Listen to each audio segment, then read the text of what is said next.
How's it going, people? Welcome back to the channel and welcome back to Box to Box. Hope everyone is all good and all well. I've brought my big six brother with me. Hugh is in the building. Hugh, what are you telling me, my bro? You good? I'm good, man. Thanks very much for having me on. Looking forward to it. No worries, my guy. Come on, from the big six to box. You know what it is already, people. I'm gonna tag Hugh's channel link in the description and in the title. So make sure you show some love. You know what it is already. Support the community. Show some love to his channel. Just hit 5K, the 1894 on the road to 10K next. So let's make it happen, people. And Hugh, it's been somewhat an indifferent season, and we're just gonna get straight into it. I say indifferent because first and foremost, no one expected Arsenal to be doing what Arsenal are doing this season. Top of the league, 19 games in, 5 points clear with a game in hand. But at the same time, you look at City in isolation, forget the league for a second. It comes across as somewhat a transitional season. I don't know if that's the right way to look at it. With Haaland coming in and losing, Jesus, Zinchenko, Sterling to Chelsea. It just looks like Pep shook things up a little bit, and this season is a great chance for Arsenal to do something in the league from the position we're in, considering I don't expect City to get any weaker from where they are moving forward. And with Haaland pretty much smashing records every month so far in the Premier League, I assume he'll smash the goal scoring record for the Premier League at the end of this season too, considering he's just surpassed the total of last season's tally for the Golden Boot. But am I right in saying a transitional season for Manchester City?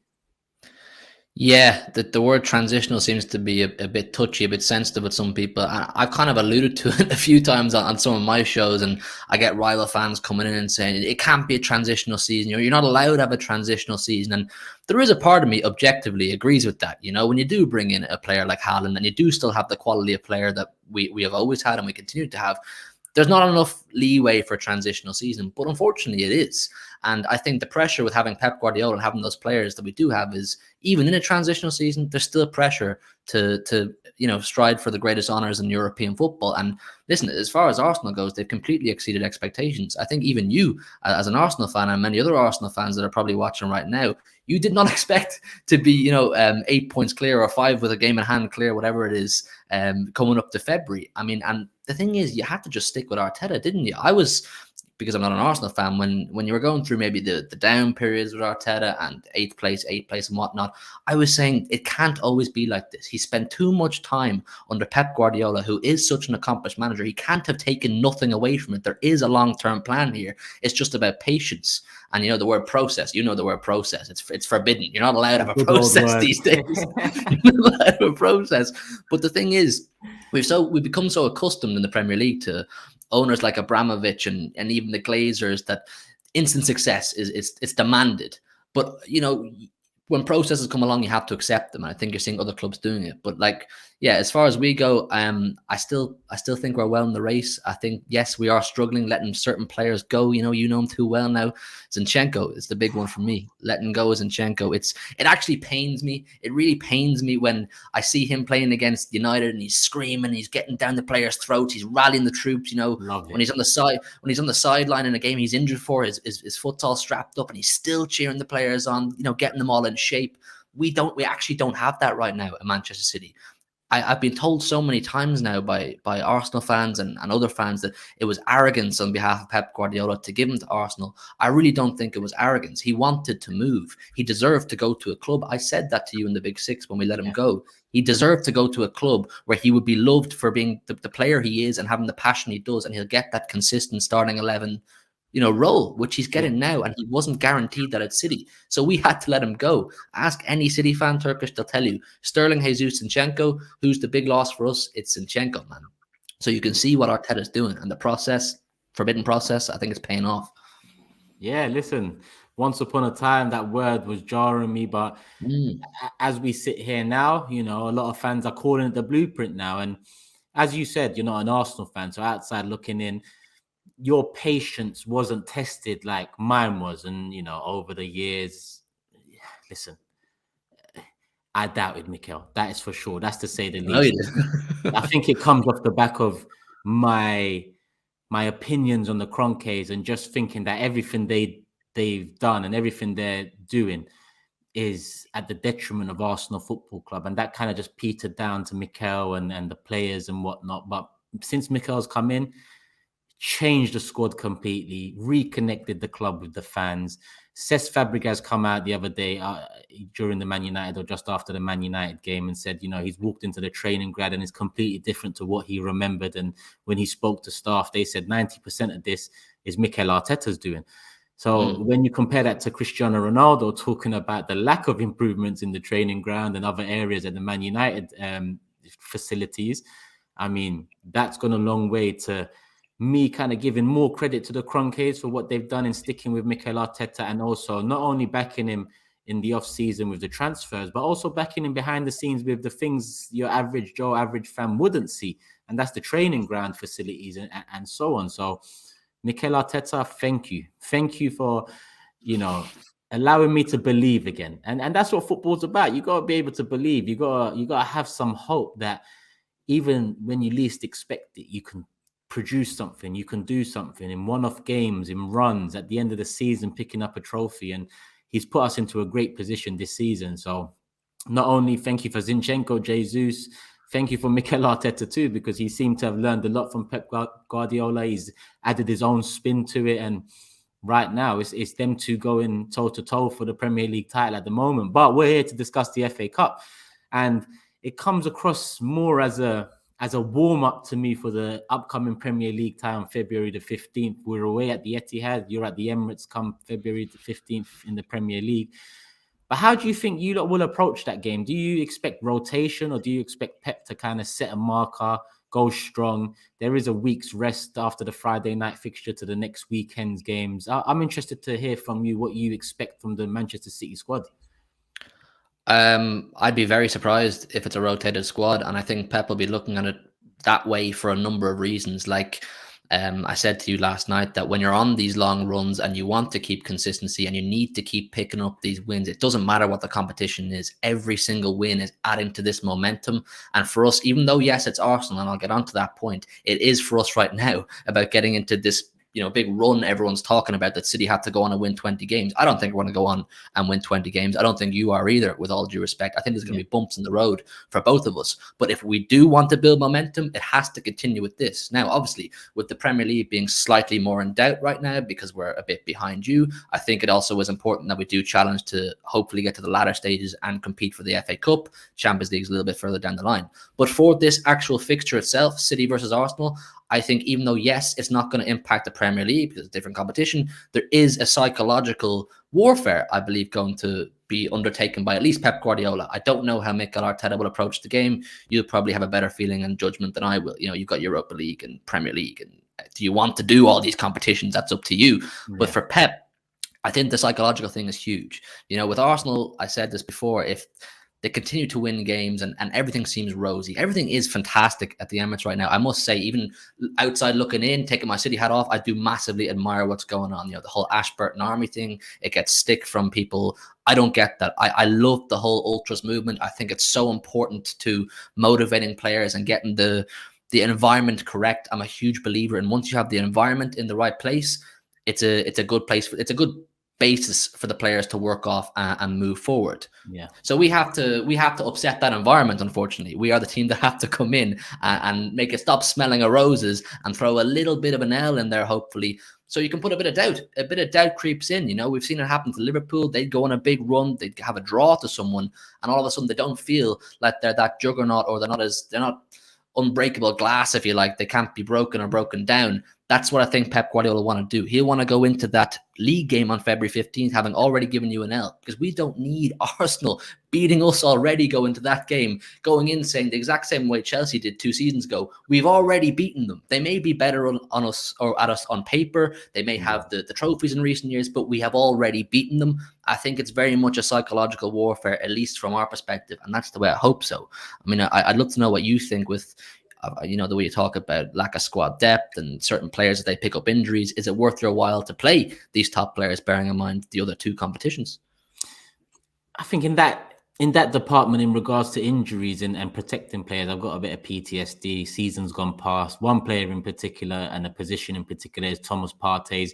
We've failed to, so far, with a week to go in the transfer window, adequately back him up. El Nene seemed to have picked up an injury, so I'm not sure he's going to be ready for Friday. And listen, I love the FA Cup. Arsenal have won the most FA Cups in history. It's a cup that I grew up on back in the day growing up. It was a spectacle from 3 hours, 4 hours before kickoff to after the full-time whistle was blown. It was a whole day event, whether you're watching it on TV, whether you're going to the game.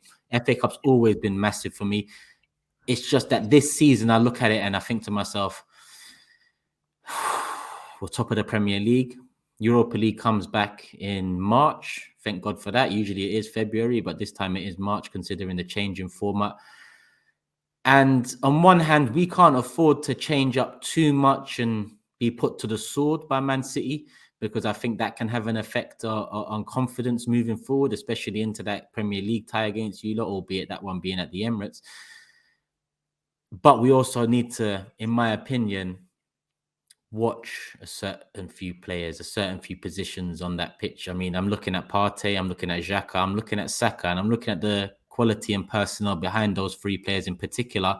And I have my doubts. But at the same time, heading into the World Cup, Jesus was on that list too. I had massive doubts about Eddie Nketiah being able to, fill in for Jesus if he ever was to be missing. And unfortunately for us, Jesus picks up an injury in his only start for Brazil. And, the worry begun. But credit to the team, credit to Mikel Arteta, and a massive, massive credit to Eddie Nketiah, who has hit the ground running since the World Cup. 4 goals in 5 league games, if I'm not mistaken, 6 in 6, if you take into account the 2 goals against Oxford in the FA Cup. And that's kind of eliminated a lot of the concerns. Now, there's still work to do moving forward. Jesus is still out for another 6 to 8 weeks, I assume, before he really gets back to match fitness. So I'm really trusting in Mikel here. I don't really have a clue what he's going to do in the FA Cup tie against you. I don't really know if he's going to rotate too much. I don't know if he's going to go strong. There is a whole 7-day rest period after it, after we play Everton away midday the next Saturday. So there is a good chunk of time in between. And luckily, again, with the Europa League coming back in March, the games are not coming as thick and fast as we're used to heading into February.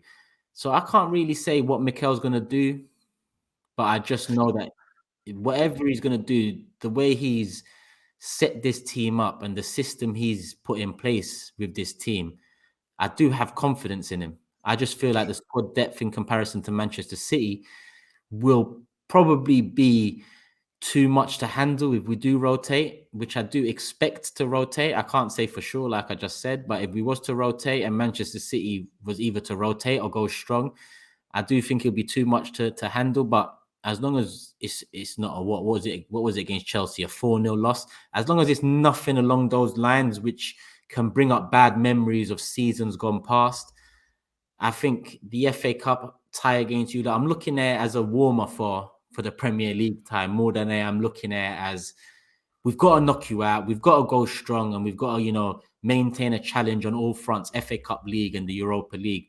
I'm looking at it as a big test, a welcome test before the Premier League tie, in my opinion. But yeah, it's hard to really say what Mikel's going to do and what lineup's going to be out there. Let me ask you a question. Because I think it's an interesting one. And people are going to talk about this all week, I think.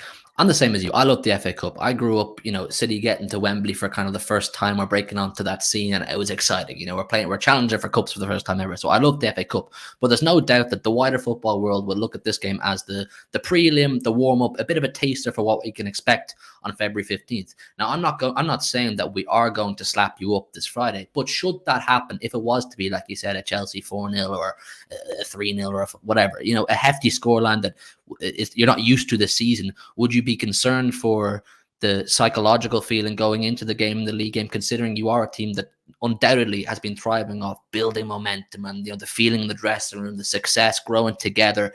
If something like that, a stumbling block along the way, regardless of whether the team is rotated or not, do you think that would have any sort of impact?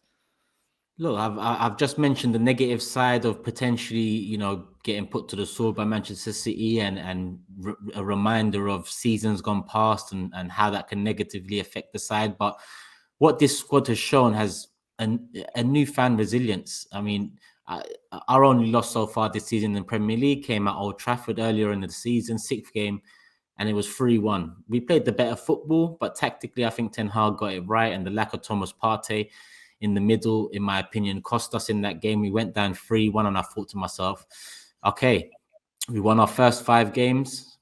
We lost it to United at Old Trafford. Somewhat typical if you compare that to our previous records against the Big Six side in the last few seasons. But what I found is against Brentford a couple of weeks later, with the Everton game in between being postponed and still yet to come for us, against Brentford away, a very difficult tie. I mean, you all know too well about Brentford. Difficult a tie there, as do many Big Six sides. I think we're the only Big Six side to beat Brentford this season, if I'm not mistaken.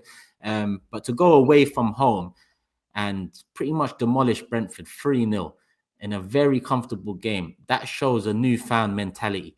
And, a player you mentioned, Zinchenko, he's been a big part of that. Jesus has been a big part of that, as well as a reborn Granit Xhaka, Thomas Partey being, readily available more often than not.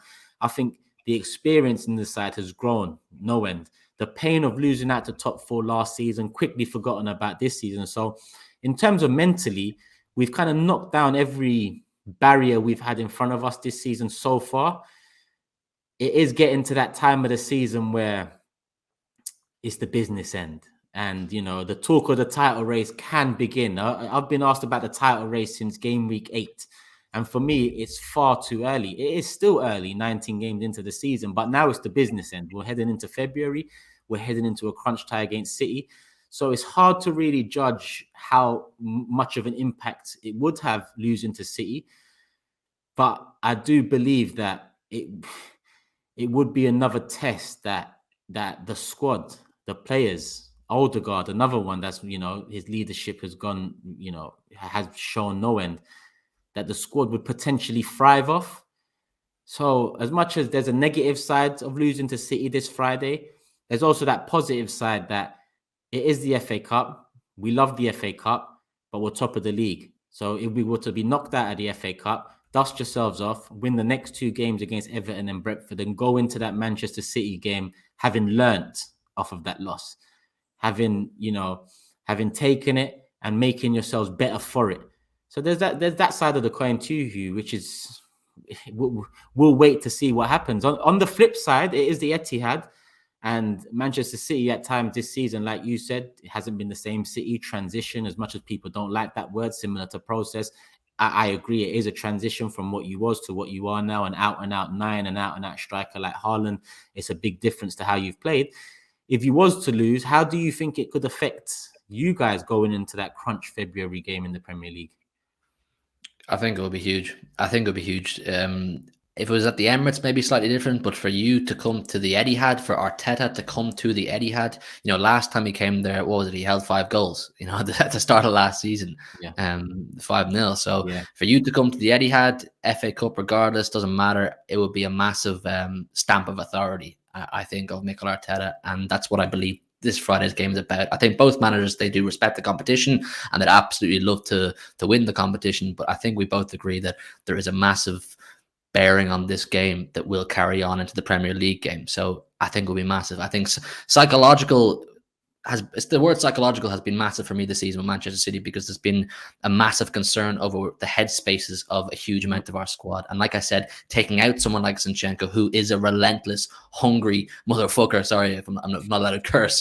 He doesn't do losing, Zinchenko. He may not be the best footballer in the world. He's still very good. Don't get me wrong. But his biggest asset is that he's an absolute warrior. We don't have that.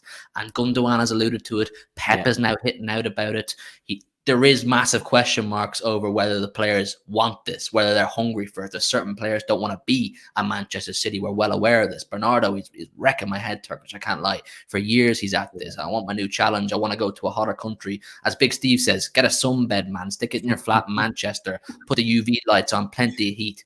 And then Cancelo, today, the report is that he's saying he doesn't want to be, or he wants to move away as well. So there's disruptions in the dressing room, man. I'm reading reports saying that the senior members of the squad are saying we need to organize some sort of a team bonding session because the morale in the dressing room is really low. I think it's a bigger mess than we're aware of at Manchester City. So we don't need another psychological negative impact in losing to you on Friday. I think we're in a good place now, or the best we have been all season.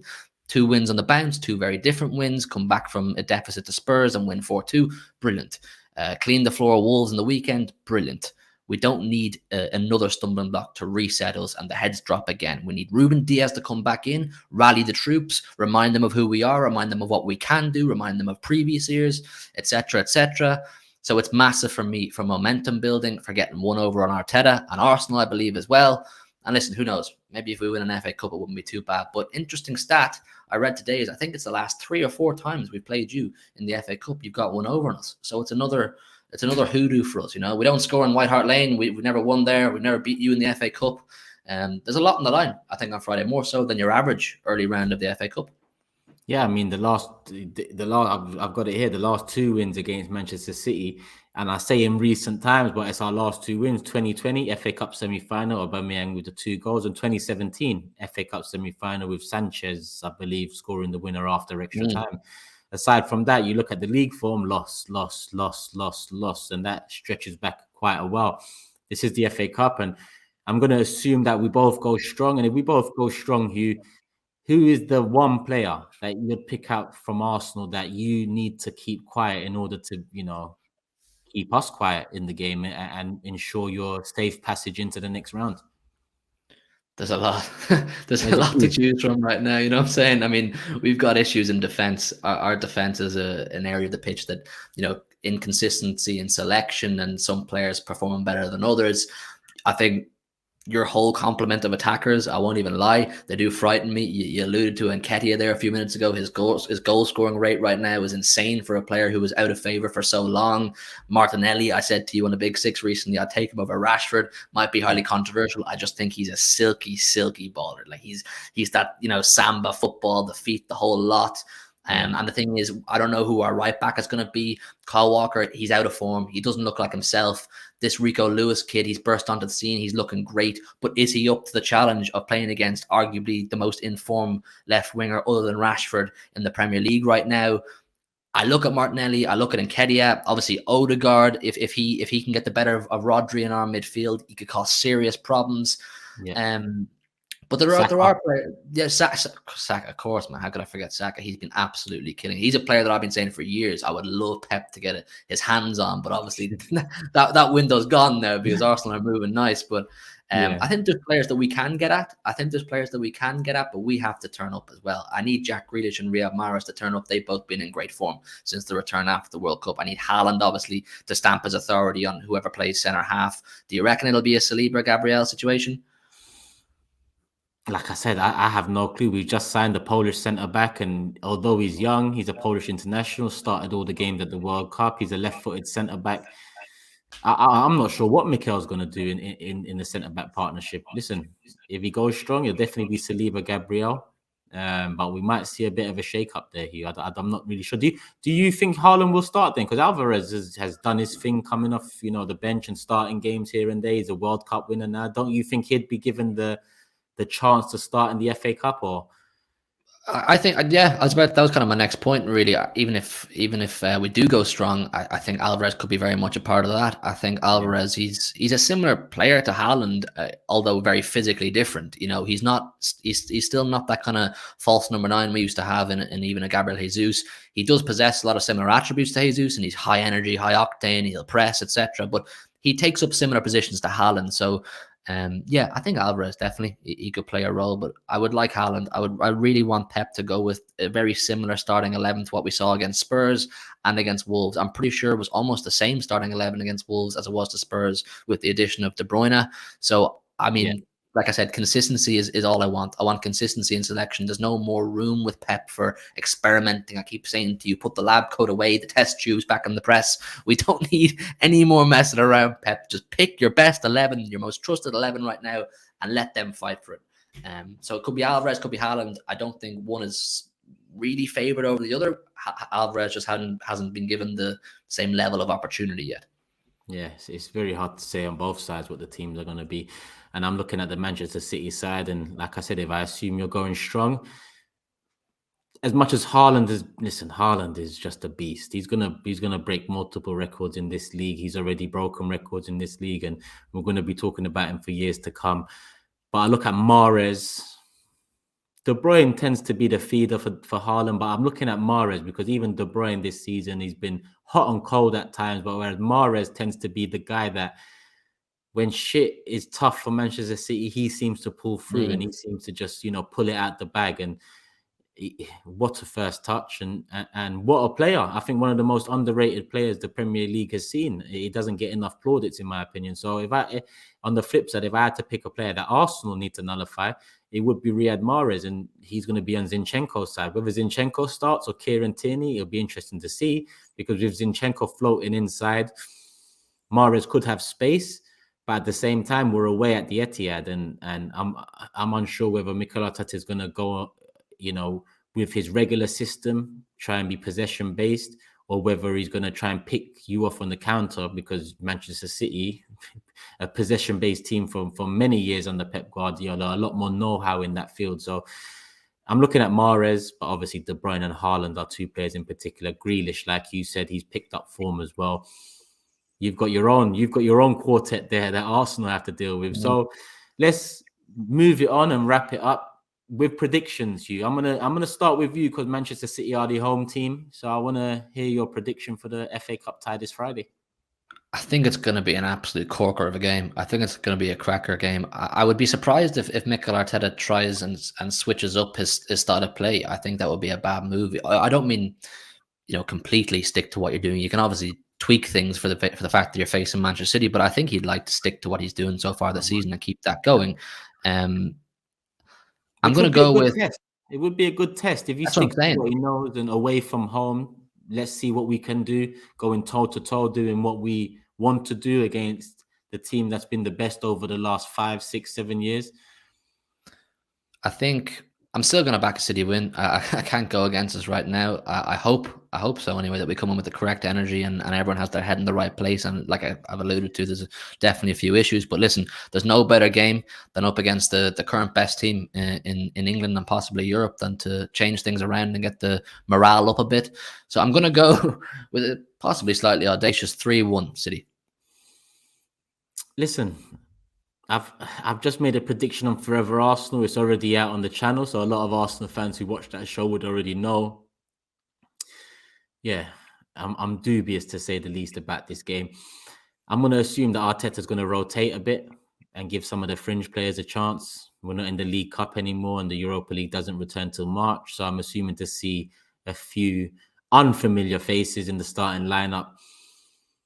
And I think if City go strong, which by the sounds of it you will, then yeah, it could be a bad night for us, in a sense where I can see a 2-1 Manchester City win. And I'm going to go with a 2-1 Manchester City win. Wow. Just off that fact alone. I think we will rotate somewhat, and I think City will, being the home team, pull it out the bag. I think he'll pull it out the bag, but we'll see. To be honest with you, I could do without a replay, considering the squad depth we have and how thin the squad is, and the games that are coming up in February and then moving into March with Europa League. I could do without a replay. But yeah, obviously, I'll take a replay over a loss, that's for sure. But I just think Manchester City will get it done 2-1. So you're going 3-1. Yeah, I'll try and ease your thoughts a little bit with the sole fact of you just don't know what Pep's going to do. I've seen Phil Foden play left back this season. He could have some crazy concoction cooking up in that lab I keep referring to right now, and he throws out some wild team on Friday. You really don't know with this guy, and that's the biggest worry for Manchester City fans with Pep all the time. Too many times over the years, we've seen Pep do some really mad shit. So you don't know. I'm just saying I hope he goes strong, and I hope he goes with the players who've been doing well. I've seen him overthink it a few times over the years. You're right, but he tends to get it right a lot more than he doesn't. So we'll see how this one goes. Hugh, big up as always, my guy, my big six brother. You're always on the show twice a week, every week. So make sure you're over on my channel, people, for the Big Six show. But this is about Hugh. So Hugh, let them know where they can find you, my bro. Yeah, listen, first of all, thank you very much for having me on. Been watching AFTV for years, so it is an honor to make my debut on the channel. So thank you for giving me the opportunity. And yeah, listen, just past 5K. Obviously, massive credit to Turkish and the Big Six family for helping me on that journey. You can find me on the 1894. Just type it in the search bar, the 1894. I'd love to hit 10K. That's the next big dream. So if any of you can help me on that journey, big love for that. Thanks again. Come on, people. Make sure you support Hugh. And Hugh, no need to thank me, my bro. Trust me. We're on this journey together, man. We all support each other until it comes to match day. And then, we put that support to bed. And then, yeah, we pick it up again next week. But yeah, Interesting one coming up this Friday, people. Let us know your thoughts in the comment section. Do you think Arteta's going to go strong? Do you think Pep's going to go strong? Maybe give us your lineups, predictions, all of that in the comment section below. Make sure you support Hugh's channel on the road to 10K now. Hit the like button. Let's get it up to 1,000, and love for the love, people. We'll be back again real soon. Make sure you subscribe right here on AFTV, notification bell on, and you'll see all the content coming out thick and fast. We're out. Shop for AFTV merch at shop.aftv.co.uk. Subscribe to us on YouTube. Follow us on Instagram, Facebook, Twitter, TikTok, Snapchat, and Twitch. We've got content for every platform, so check it out.